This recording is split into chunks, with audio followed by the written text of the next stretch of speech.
সাগররণী হত্যাকাণ্ডের আজকে ১৩ বছর পূর্ণ হলো। এটি বাংলাদেশের ইতিহাসে একটি চাঞ্চল্যকর ঘটনা, একই সাথে দুর্ভাগ্যজনক। ১৩ বছরেও এই মামলার তদন্ত শেষ করে রহস্য উন্মোচন করতে পারেনি। আমরা মনে করি এটি রাষ্ট্রীয় লেভেলে একটি বড় ধরনের ব্যর্থতার ফল। এই সরকার আসার পর মাননীয় হাইকোর্ট বিভাগের একটি আদেশের প্রেক্ষিতে উচ্চতর টাস্কফোর্স গঠিত হয়েছে। এই উচ্চতর টাস্কফোর্স ৪ই এপ্রিলের মধ্যে হাইকোর্ট বিভাগে তাদের তদন্তের সারবত্তা পেশ করবেন। এই সময়ের মধ্যে তদন্তকারী কর্মকর্তারা সংশ্লিষ্ট ব্যক্তিবর্গের সঙ্গে যোগাযোগ করেছেন, আমাদের সঙ্গেও যোগাযোগ করেছেন, পরিবারের সঙ্গে যোগাযোগ করেছেন, সায়েন্টিফিক এবং ফরেন যে সমস্ত এভিডেন্স আছে সেগুলোও এক্সামিন করছেন। যতটুকু আমরা জানতে পেরেছি বেশ কিছু ডেভেলপমেন্ট হাতে এসেছে। সময়ের ব্যবধানে হাইকোর্ট বিভাগে এই ডেভেলপমেন্টগুলো নিয়ে একটি তদন্ত রিপোর্ট সাবমিট করা হবে। অতীতে এই মামলাটিকে সঠিকভাবে পরিচালনা করতে দেওয়া হয়নি, এই মর্মেও কিছু তদন্ত রিপোর্টে কিছু তথ্য উপাত্ত এসেছে। অতীতে এই ইনভেস্টিগেশন প্রসেসকে অবস্ট্রাকশন করা হয়েছে, এই ইনভেস্টিগেশন প্রসেসকে সঠিকভাবে আইনি পদ্ধতিতে চলতে দেওয়া হয়নি। ফলে দক্ষ জনশক্তি এবং ইচ্ছার অভাবের কারণে সময় মতো তার তদন্ত সম্পন্ন করা যায়নি।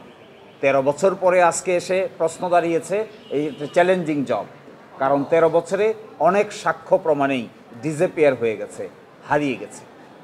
সব কিছুর পরেও এখন একটি আশার আলো দেখা যাচ্ছে।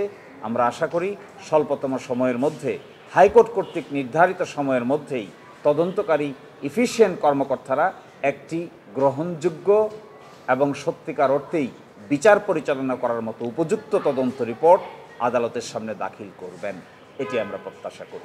তদন্তের বিষয়টির সঙ্গে একটু সেন্সিটিভিটি আছে, তদন্তের বিষয়টির সঙ্গে এক ধরনের সিক্রেসি আছে। তারপরেও আপনাদের কনজামশনের জন্য এতটুকু জানাচ্ছি আমরা যে যাদেরকে এক্সামিন করা হয়েছে, যাদের সঙ্গে তদন্তকারী কর্মকর্তারা আলোচনা করেছেন, আলাপ করেছেন, অন্য মামলায় জেলে আছেন এরকম ব্যক্তিবর্গের সঙ্গেও আলাপ করা হয়েছে, যারা কিছুটা স্টেটমেন্ট দিয়েছেন, ঊর্ধ্বতন কর্তৃপক্ষের যোগাযোগের ব্যাপারে তারা মুখ খুলেছেন।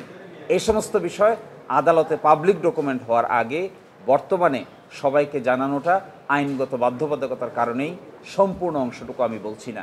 তবে দেয়ার আর সাম হোপ, দেয়ার আর সাম ইন্ডিকেশনস যেখানে অতীতে এই তদন্ত প্রক্রিয়াকে বারিত করা হয়েছে, বাধাগ্রস্ত করা হয়েছে, ভেস্টেড কোয়ার্টারের ইন্টারেস্ট ইমপ্লিমেন্ট করার জন্যই এই তদন্ত প্রক্রিয়াকে সঠিক আইনিভাবে পরিচালিত হতে দেওয়া হয়নি। এগুলোও তদন্তের পার্ট হবে। সেখানে কারা কারা ছিলেন, কারাই অবস্ট্রাকশন দিয়েছেন, কিভাবে অবস্ট্রাকশন দিয়েছেন, আগের যারা রিট পিটিশন করেছিলেন তারাই বা কেন রিট পিটিশন করেছিলেন, কেন র্যাবকে সেই দায়িত্ব দেওয়া হয়েছিল। র্যাব তো তদন্তকারী কোনো সংস্থা না, তাদের তদন্তের কোনো কার্যকারিতা নাই, তারা এক্সিকিউটিভ বডি, তারা আদেশ বাস্তবায়নকারী সংস্থা। তাদের কাছে কেনই বা তদন্ত করার জন্য দায়িত্ব দেওয়া হয়েছিল সেটিও খতিয়ে দেখছেন ইনভেস্টিগেটিং অফিসার। আশা করা যায় ভালো কিছু হবে। আপনাদের সকলকেই অনেক ধন্যবাদ।